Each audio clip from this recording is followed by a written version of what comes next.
For nearly 3 decades, a ghost has haunted the American justice system.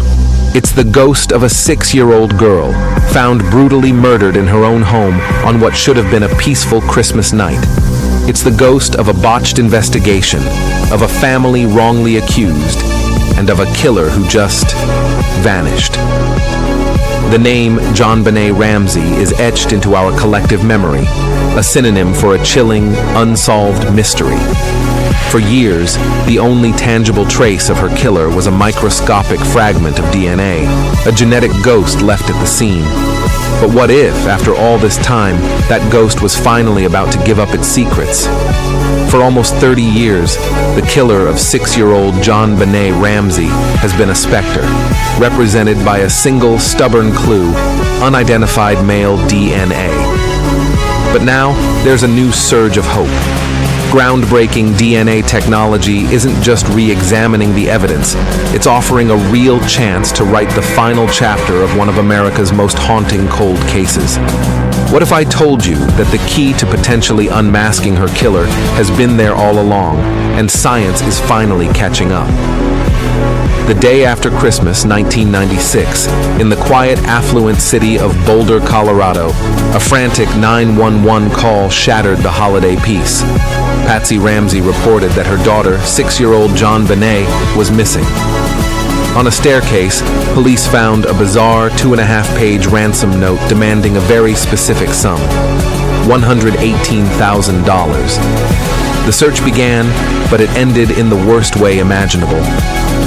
Hours later, JonBenét's father, John, found his daughter's body in a small, windowless room in their basement. The scene was horrific. The little girl, a vibrant child known for her beauty pageants, had been strangled with a garrote and had suffered a fractured skull. Her official cause of death was asphyxia by strangulation, associated with head trauma. As the nation reeled in shock, the investigation kicked off, and almost immediately, it was clear that something was terribly wrong. From the start, the mystery revolved around a critical piece of evidence: unknown male DNA. A significant sample was found in her underwear, mixed with her blood. Trace amounts of DNA were also found under her fingernails. While some experts believe this pointed directly to an unknown assailant, others have cautioned that its forensic significance is debatable, as it could be the result of contamination or innocent transfer. Still, this genetic fingerprint didn't match anyone in the Ramsey family, nor did it hit on any known offenders in the National Crime Database. The killer had a name and a face somewhere, but to investigators, he was just a string of genetic code. The case quickly went cold, leaving behind a trail of unanswered questions and a family living under a suffocating cloud of suspicion. The JonBenét Ramsey case is a textbook example of how a compromised crime scene and investigative tunnel vision can derail justice.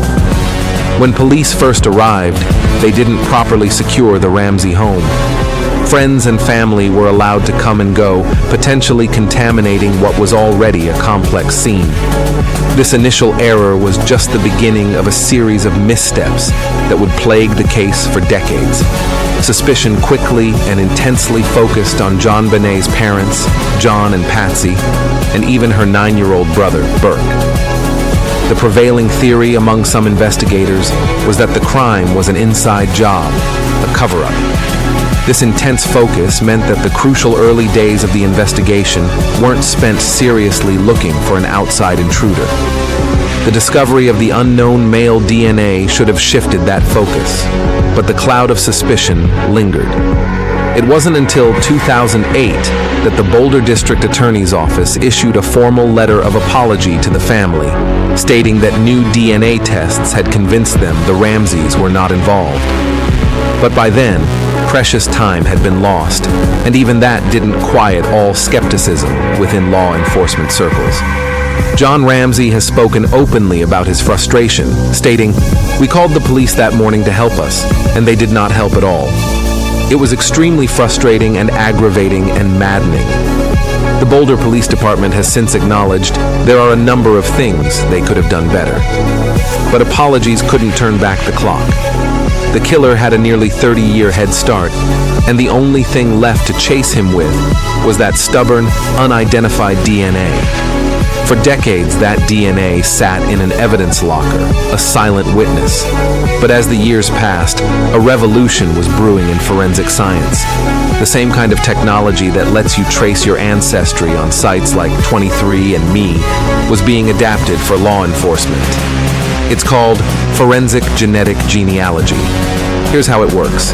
Investigators take an unknown DNA profile from a crime scene and upload it to public genealogy databases, like GEDmatch. These are databases where everyday people have voluntarily shared their DNA profiles to. From there, expert genealogists get to work. They build out massive family trees from that distant relative, using public records like birth certificates and obituaries, until they can narrow the possibilities to a single person who fits the time and place of the crime. This isn't sci-fi. It's the exact technique that unmasked the Golden State Killer, who evaded capture for over 40 years. Across the country, this tech is breathing new life into cold cases once considered unsolvable. Cases from the 1990s, and even decades older, are finally being closed in 2024 and 2025. With each success story, the question got louder. If it can work for them, why not for JonBenét? Now, in 2025, that question is finally getting a serious answer. A combination of renewed public interest, relentless advocacy from Jon Ramsey, and new leadership at the Boulder Police Department has created powerful new momentum. After years of frustration, Jon Ramsey met with Boulder's police chief, Stephen Redfern, in early 2025.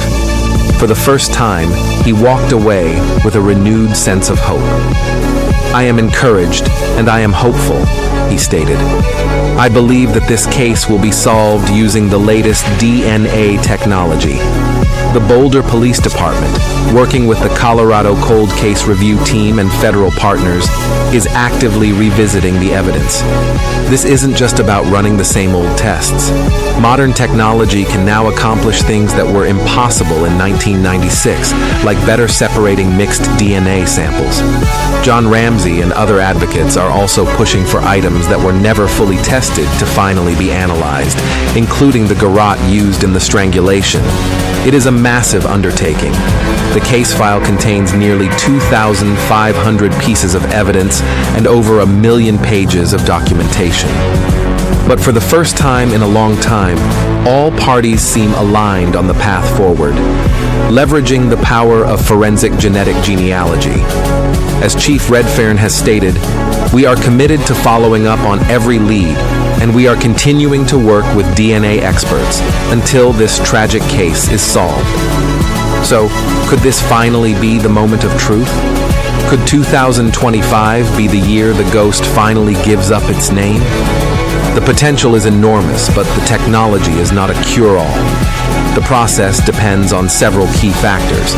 First, the quality of the remaining DNA is critical.